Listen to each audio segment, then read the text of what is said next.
야고보서 5장 7절에서 11절까지 말씀입니다. 한 절씩 교독하시고 마지막 절은 합독하겠습니다. 그러므로 형제들아, 주께서 강림하시기까지 길이 참으라. 보라, 농부가 땅에서 나는 귀한 열매를 바라고 길이 참아 이른 비와 늦은 비를 기다리나니,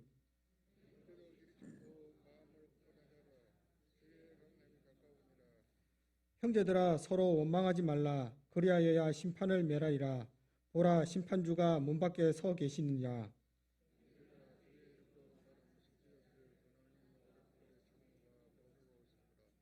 보라, 인내하는 자를 우리가 복되다 하나니, 너희가 욥의 인내를 들었고 주께서 주신 결말을 보았거니와 주는 가장 자비하시고 긍휼히 여기시는 이시니라. 아멘. 예, 11절까지 말씀입니다. 오늘 오후에도 예배를 사모하여 오신 여러분들을 환영합니다. 이 시간 인내하는 자가 복되다라는 제목으로 함께 말씀을 나누고자 합니다. 예나 지금이나 변함없이 사람들이 공통적으로 받기를 원하는 것이 있는데 그것이 무엇인지 아십니까? 바로 복입니다. 특히 우리나라 사람들은 복을 받기를 너무나도 좋아해서 무슨 일이 생길 때마다 어떻게 하면 복을 받을 수 있을까 하여 점집을 찾아가거나 아니면 다른 종교나 절에 다니는 사람들은 복을 받기 위하여 돈을 많이 기부하거나 돈을 주고 스님에게 대신 기도를 부탁하기도 합니다. 그러면 이처럼 많은 사람들이 복을 받기를 원하는데 복이 이렇게 하면 나에게 주어지는 것일까요?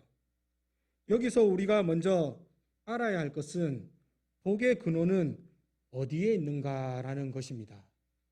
성도 여러분, 여러분은 복이 어디에서부터 주어지는 것이라고 생각하시는지요?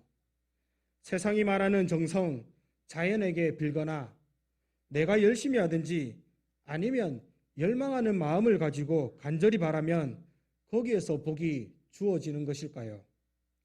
우리가 알아야 할 것은 세상에서 주어지는 모든 복은 다른 어떤 것에서 나오는 것이 아니라 세상의 모든 복은 복의 근원이 되시는 하나님께 달려 있으며 그로부터 나오기에 복은 내가 원하는 방법이 아니라 하나님의 방법대로 해야 한다는 것입니다. 따라서 우리가 복을 받기 위해서는 하나님의 말씀대로 행해야 한다는 것입니다. 그러면 하나님께서 복을 받기 위한 방법으로 말씀하신 것이 무엇인가? 그것은 오늘 본문에서 나타나듯이 바로 인내해야 한다는 것입니다. 그런데 많은 사람들이 복을 받기는 좋아하지만 진정으로 그 복을 받기 위해서 해야 할 인내는 잘 하지 않는다는 것입니다. 우리 모두가 마찬가지로 우리는 짜증나는 사소한 일들에 대하여 인내가 필요합니다. 부모님들은 어린 자녀가 알 수 없는 일들로 인하여 울고 보채는 것에 대하여 인내할 필요가 있으며 자녀가 좀 더 자라 10대가 되어 충동적으로 반항하는 일들에 대하여서도 인내를 해야 합니다. 그리고 우리는 가정에서 자녀들에 대하여 또 인내를 해야 하는데 현실로 들어가서 자녀가 말을 잘 듣지 않거나 자녀가 행하는 답답한 행동들을 보면 저 깊은 곳, 저 소울 같은 곳에서 부글부글 끓어오르는 분을 참지 못하고 자녀를 향하여 내 많이 참았다이 한 번만 더 해봐라 진짜 죽사발 난다 라고 하며 인내가 아니라 분을 풀기 위하여 벼르고 있다는 것입니다. 특별히 남자 자녀들을 키우거나 많은 자녀들을 키우시는 부모님들은 더욱 그러한 마음을 많이 가져보았을 것입니다. 그리고 아내는 직장과 스포츠 행사 때문에 상습적으로 늦게 들어오거나 집안일을 잘 도와주지 않는 남편에 대해서도 인내를 해야 하는데 일반적으로 우리는 그러한 남편에 대하여 인내를 잘 하지 못합니다. 남편이 젊어서는 돈을 벌어다 주니 그나마 좀 참고 있다가 이제는 나이가 들어 경제적 능력이 없어지면 이제는 남편이 아니라 남의 편이 되어서 맨날 식량만 축내고 집안일도 잘 안 도와주고, 이 인간은 어디 누가 안 잡아가나 하고 집에만 있지 말고 내 눈에 안 보이게 나가라고 구박하며 짐짝 취급을 하기도 합니다. 그리고 반면에 남편은 아내에 대하여 친구간들의 모임이나 집안 정리와 아내의 잔소리에 대하여서도 인내를 해야 합니다. 그러나 실제로 남편은 아내를 볼 때 적과의 동침이라는 영화의 제목처럼 아내를 나의 주적으로 여기고 자신의 분노의 감정을 쏟아내려고 한다는 것입니다. 또한 우리는 중대한 악을 대할 때에도 인내가 필요한데, 우리가 사소하게 짜증나는 일에 대하여서는 인내하는 것은 할만하지만 사악함과 진짜 원수들에 대하여 참는다는 것은 괴로운 일이 아닐 수가 없다는 것입니다. 하지만 그럼에도 불구하고 우리는 원수들에 대하여 인내를 해야 하며, 이토록 인내가 중요한 이유는 바로 인내에는 복이라는 열매가 있기 때문입니다. 성도 여러분, 복이 무엇입니까? 우리는 보통 복을 떠올리면 돈, 물질의 복을 많이 생각합니다. 물론 물질의 복도 복입니다. 그러나 성경에서 말하는 복은 이 생에서 주어지는 물질의 복만이 있는 것이 아니라 하나님께서 그의 백성에게 베풀어 주시는 물질의 복과 함께 영원한 생명의 복이 주어진다는 사실을 명심하시기 바랍니다. 그러면 이제 우리가 복을 받기 위하여 구체적으로 해야 할 인내는 무엇인가? 첫 번째로 우리는 길이 참아야 합니다. 7절에 보면 그러므로 형제들아 주께서 강림하시기까지 길이 참으라. 보라 농부가 땅에서 나는 귀한 열매를 바라고 길이 참아 이른 비와 늦은 비를 기다리나니라고 말씀합니다. 본절을 시작함에 있어서 그러므로라는 말로 시작이 되는데, 이는 우리가 앞에서 본문을 읽지는 않았지만 5장 1절에서 6절의 말씀을 받는 것으로, 즉 앞에서 이러한 내용이 있었으니 그러므로 이렇게 해야 한다는 것입니다. 우리가 앞의 내용을 살펴보자면 야고보가 부자에게 대하여 주는 경고의 말씀이 나타나고 있습니다. 이 부자들은 재물을 남용하는 자들로 의인을 정죄하고 죽이는 자들, 즉 가난하지만 하나님의 뜻대로 살아가는 자들에게 마땅히 주어야 할 삭을 주지 않으므로 가난한 자들을 빈곤에 빠지게 하며 가난한 사람들의 삭과 땅을 빼앗기 위해 법률 제도를 이용하는 자들을 말씀합니다.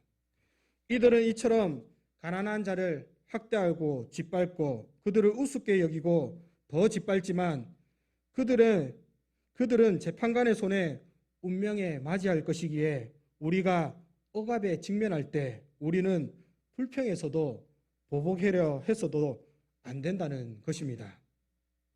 특별히 야고보는 본절에서 주님이 오실 때까지 길이 참을 것을 요구하는데, 여기서 길이 참는다는 것은 견딘다는 것, 그리고 억압을 묵묵히 참다라는 것으로 수동적인 미덕을 뜻하며, 이는 끊임없는 부당한 착취와 억압 가운데서 고통을 겪을지라도 끈기와 용기를 가지고 기다린다는 것을 말씀합니다. 제가 어린 시절에 캔디라는 유명한 만화 영화가 있었는데, 그 만화의 노래 가사를 보면 이렇습니다. 외로워도 슬퍼도 나는 안 울어. 참고 참고 또 참지 울긴 왜 울어. 웃어라 캔디야 라는 가사의 노래가 있었습니다. 이것은 인생을 살아가는 가운데 참고 참고 또 참고 인내하면 그 끝에는 웃을 일이 있다는 것입니다. 그러면 우리는 참고 기다림에 있어서 부당한 고난을 언제까지 인내함으로 기다려야 하는 것일까요? 이에 대하여 야고보는 주님이 다시 오실 그날까지라고 시기를 제한하고 있습니다. 우리가 보통 기다림에 있어 기약이 없는 기다림은 사람을 지치게 합니다. 다들 한 번씩은 겪어보아서 아시겠지만 약속을 하되 언제인지를 모르고 그냥 무작정 기다리는 것과 시간을 알고 기다리는 것은 다르다는 것입니다. 따라서 우리가 기다림에 있어서 약속된 한시적인 기다림은 그때를 바라봄으로 모든 것을 견디게 한다는 것입니다. 그리고 야고보는 인내의 중요성을 강조하기 위하여 먼저 보라라는 단어를 사용하여 자신이 소개할 농부의 농사 비유를 들어 관심을 집중케 합니다. 농부는 준비한 땅에 농작물에 씨를 뿌린 후 그것이 자라 열매를 맺기까지 인내함으로 참고 기다립니다. 그리고 농부는 농작물이 성장하는 동안에는 이른 비와 늦은 비를 기다리는데 당시 하나님께서는 팔레스틴 땅의 농작물을 위해 두 종류의 비를 주시겠다고 약속하셨습니다. 먼저 이른 비는 가을에 씨를 뿌리고 씨가 싹트기 시작하는 10월 말과 11월 초에 내리는 가을비를 말하며, 그리고 늦은 비는 이듬해 추수기 직전인 3, 4월경에 내리는 봄비를 말합니다. 농부가 자신의 밭에 뿌린 씨가 열매로 맺어지기 위한 과정에 있어서 늦은 비와 이른 비를 기다리지만 비를 내리도록 하는 것은 농부의 능력의 밖의 일입니다. 따라서 이에 대하여 농부는 그저 기다림으로 인내를 보아야 하는 것입니다. 제가 어린 시절에 우리가 일반적으로 먹는 호두가 있는데 그 호두알 8알을 땅에 심은 적이 있습니다. 매일같이 물을 주고 몇 주를 기다렸는데 그 호두가 자라지 않는 것입니다. 그래서 저는 파보고 물 주고 또 파보고 물 주고 이를 계속해서 반복하다가 이제는 지쳐서 그냥 내버려 두었습니다. 그러다가 몇 달의 시간이 흘러 갑자기 생각이 나서 파보니 7개의 호두가 다 썩었는데 그 중에 1개가 뿌리가 나와 있는 것입니다. 그리고 저는 그 호두를 다시 묻은 뒤 물을 주었고 시간이 흘러 싹이 올라오고 자라 잎이 맺히기 시작했습니다. 저는 당시 식물에 대하여 많은 경험이 없는지라 꽃밭이 좁다고 생각하여 그것을 파내어 더 넓은 곳으로 옮겨 심었는데 그 결과 그 호두나무는 결국 죽고 말았던 것입니다. 우리가 이처럼 사소한 호두나무 하나도 심어 나무로 자라기까지도 그 시기를 인내하고 기다려야 하는데 우리의 인생 가운데 인내해야 하는 것은 당연하다는 것입니다. 사랑하는 성도 여러분, 우리가 인생을 살아가다 보면 믿음으로 인하여 원수들이나 대적들에게 고난을 당할 때가 있습니다.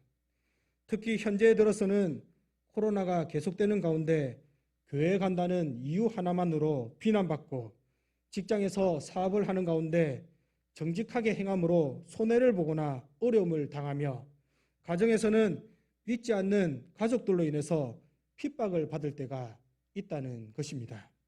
그리고 살아가는 데 있어 나는 그리스도인으로서 정직하게 하려고 노력하지만 다른 사람들이 저지르는 불의로 인해 피해를 입고 억울한 일을 당하게 될 때가 있다는 것입니다. 그러나 그럼에도 불구하고 우리는 포기하지 아니하고 종국에 맺어질 열매를 생각하고 길이 참고 인내해야 한다는 것입니다. 우리가 알다시피 우리의 인생은 시편 90편 10절에 말씀하듯이 우리의 연수가 70이요 강건하면 80이라도 그 연수의 자랑은 수고와 슬픔뿐이요 신속히 가니 우리가 날아가나이다 라고 말씀합니다. 현대에 들어 의학이 아무리 발달하고 아무리 좋은 것을 많이 먹고 건강을 잘 관리한다 하더라도 우리의 인생은 150년 아닙니다. 과거 창세기 시대에는 900년이나 되는 어떻게 보면 의학이 발달한 지금과도 비교할 수 없는 상상도 할 수 없는 긴 인생을 살았다고 하지만 그 인생도 신속히 날아갔습니다. 성도 여러분, 인생을 살아감에 있어서 어리석은 자들은 세상에서 누리는 것이 전부인 줄 알고 그 인생이 영원히 살 것처럼 생각하며 가난하고 약한 자와 의인을 핍박하고 살아가지만 결국에는 그 인생도 얼마 가지 않아 곧 끝이 나게 될 것입니다.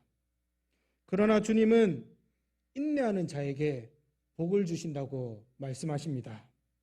우리가 예를 들어보자면 여러분 가운데 한 가지 선택의 고난을 주고 예배 전에 10,000원을 받는 것과 예배를 마치고 1조를 받는다고 한다면 여러분은 어떤 것을 택하시겠습니까?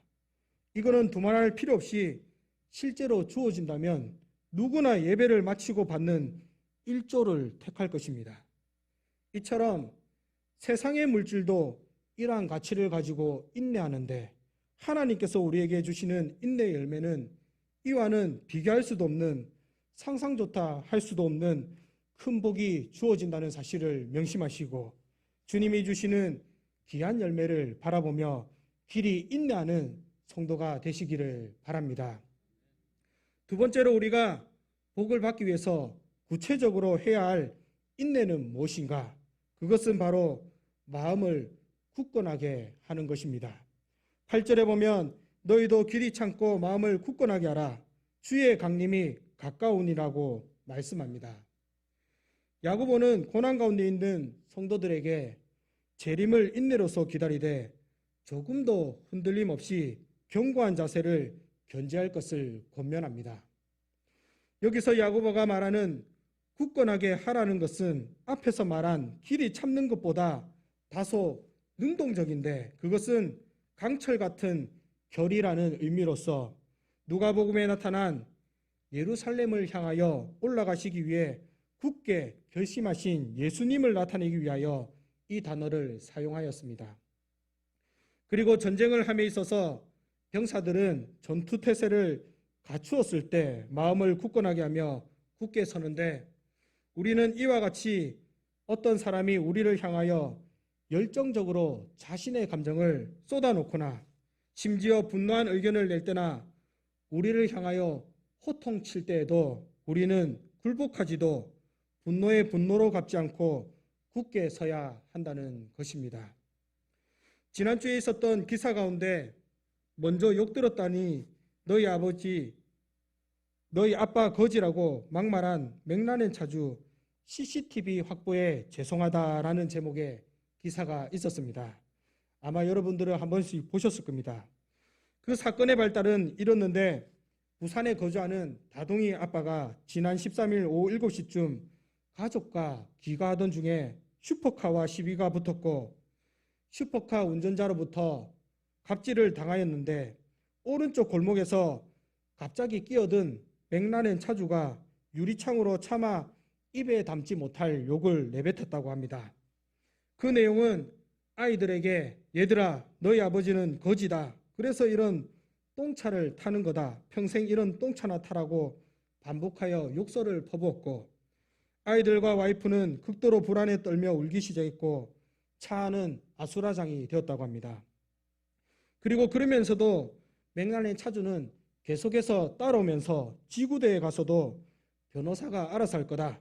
이제 가도 되냐고 거들먹거렸는데 이후 맥라렌 차주가 말하기를 자신은 태어난 지 얼마 안 된 반려견에 있어 조심해서 운전을 했고 상대방이 먼저 욕을 해 감정 조절이 잘 되지 않아 같이 욕을 했으며 상대방의 와이프가 어린 놈이 어디서 렌트해 왔냐고 하는 등 크게 욕하는 소리가 들려서 그렇게 했다고 말을 하였습니다.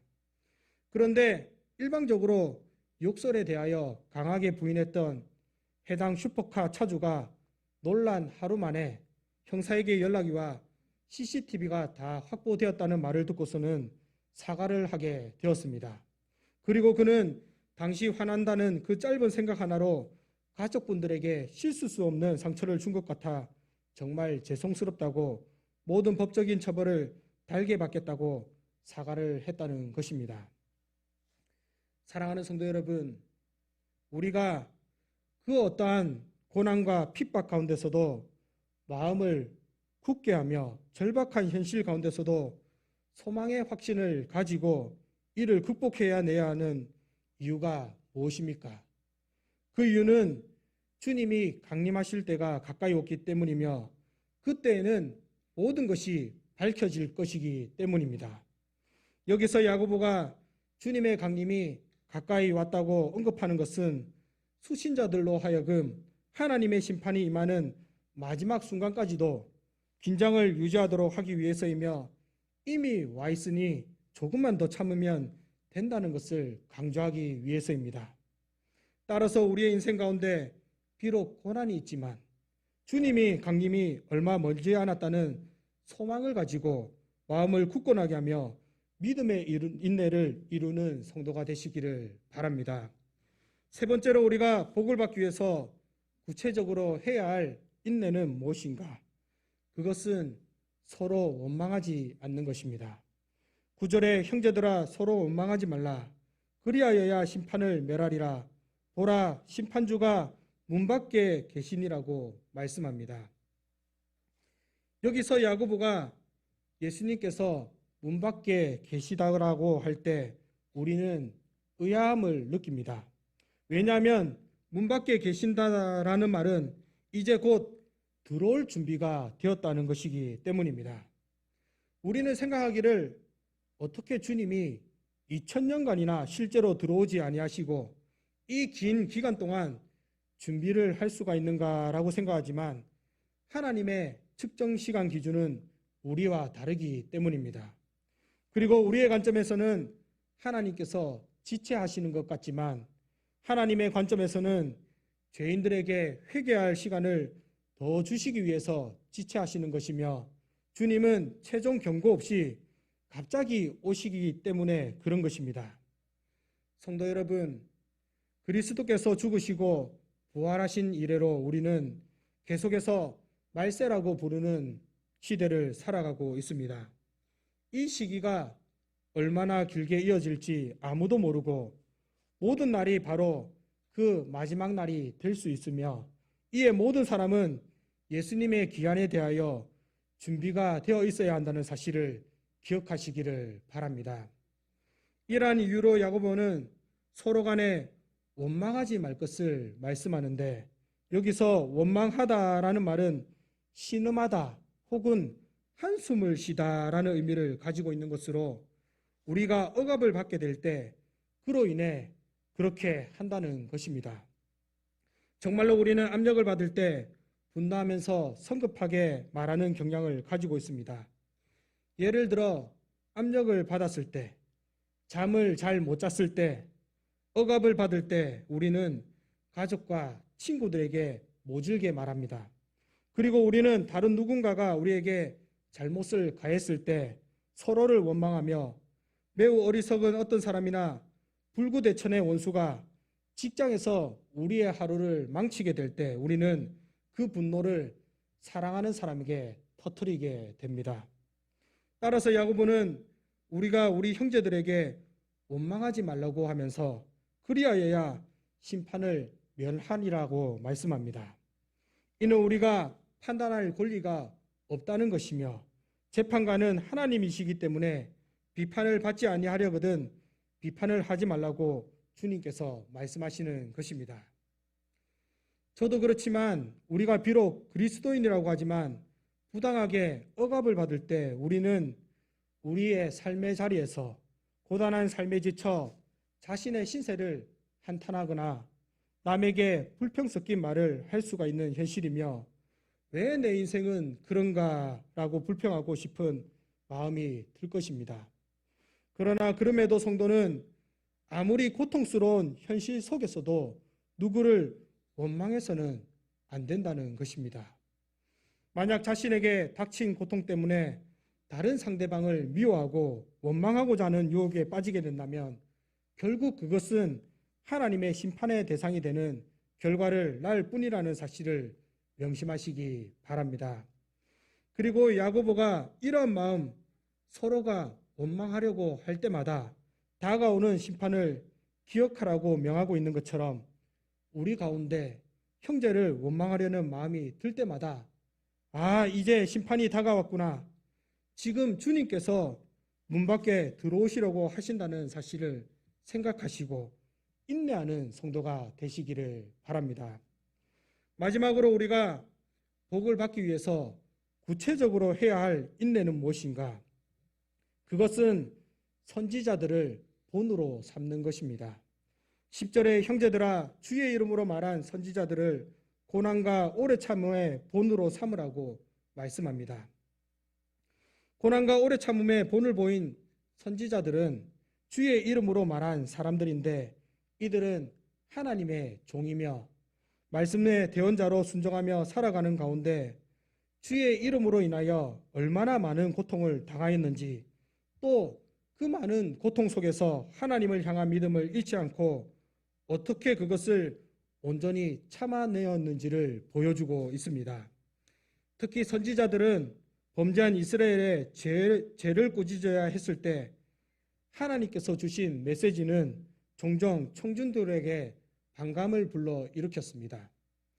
하나님이 이사야에게 말씀하셨듯이 이스라엘은 듣기는 들어도 깨닫지 못할 것이요 보기는 보아도 알지 못할 것이라고 말씀하셨고, 선지자들은 백성이 말을 듣지 않을 것을 알면서도 하나님의 말씀을 전하여야만 했습니다.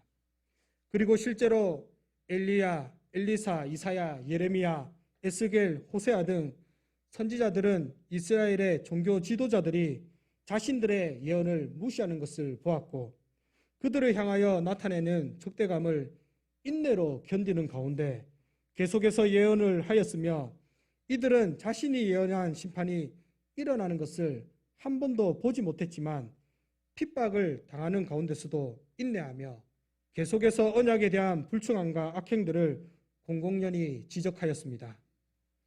이처럼 이들은 말씀을 선포하는 가운데 말로 다할 수 없는 박해와 수많은 고통을 당하였지만, 선지자들이 당한 고난을 보면서 우리는 그들이 복되다라고 여깁니다. 그 이유는 그들이 바로 하나님의 말씀을 들었고 선포했기 때문이며, 그들은 우리에게 어떻게 참고 견디는지를 그들의 인생을 통하여 실제적으로 보여주고 있다는 것입니다. 사랑하는 성도 여러분, 이제 결론입니다. 야고보는 마지막으로 우리가 본받아야 할 인내의 대표적인 인물로 구약의 욥을 소개하고 있습니다. 성도 여러분, 욥이 누구입니까? 그는 동방의 의인으로서 하나님 앞에 신실한 사람이며 동방 사람 중에서 가장 훌륭한 사람입니다.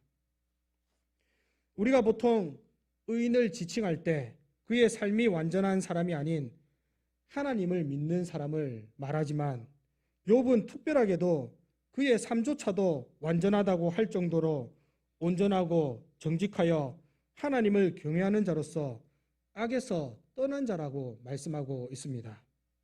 특히 욥은 자신의 집에서 일하는 종조차도 함부로 하지 않았고, 과부와 가부와 나그네를 그냥 버려두지 아니하고 그들을 불쌍히 여겨 돕는 사람이었습니다. 그런데 이런 그가 당하는 고난을 보면 정말로 말이 아닙니다. 그는 그 수많은 재산을 다 날리고 사랑하는 아들 7과 딸 3이 죽고 심지어 자신마저도 병이 들게 되며, 아내는 이 가운데 자신의 온전함을 지키려고 하느냐 하며 하나님을 욕하고 죽으라고 비난하였고, 친한 친구조차도 너의 자녀가 죄를 지었으니 죽었고 너도 죄를 지었으니 고난을 받는다고 욥을 비난하였습니다. 우리가 욥과 같이 이러한 일을 당한다면 여러분은 과연 어떠한 마음이 들며 어떠한 행동을 하시겠는지요? 욥은 그 누구도 상상할 수 없는 최악의 상황을 맞이하였지만 그 가운데 그가 취한 행동은 바로 인내함으로 하나님을 예배하며 찬송하는 것이었습니다.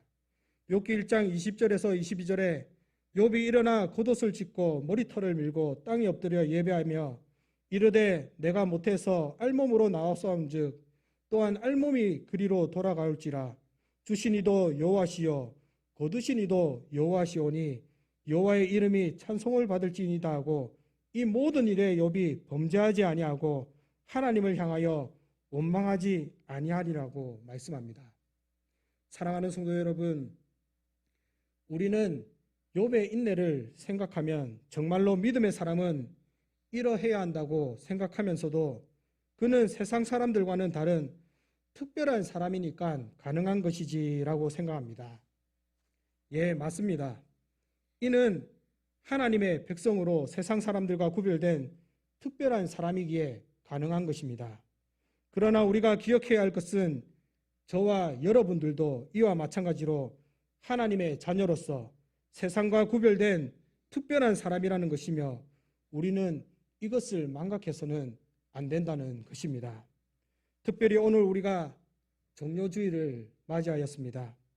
예수님께서 이 땅에 오신 것은 자신을 나타내며 섬김을 받으시러 오신 것이 아니라 우리의 구원을 위하여 이 땅에 오셨습니다. 그래서 예수님의 성육신은 하나님께서 사람으로 오신 낮아지심이시며 비록 왕으로 오셨지만 그것도 나귀 새끼를 타고 오심으로 겸손의 왕으로 오셨습니다. 그리고 자신은 죄가 없으시지만 우리의 죄를 위하여 자신을 죽기까지 내어놓으시고 우리의 구원을 위하여 모든 고난을 인내하심으로 우리는 구원함을 받게 되었으며 또한 고난을 인내하심으로 죄와 사망의 권세를 다 이기시고 승리를 이루셨습니다. 사랑하는 성도 여러분, 우리가 믿음으로 살아가는 가운데 인내하는 자가 오히려 어리석고 손해보고 망하는 것 같지만 그 가운데서도 길이 참고 인내하며 믿음의 길을 묵묵히 걸어갈 때 진정한 복은 인내하는 자에게 주어진다는 사실을 명심하시고 인내하는 자에게 베풀어 주시는 하나님의 풍성한 복을 다 받아 누리는 저와 여러분들이 되시기를 바랍니다. 다 같이 기도하겠습니다.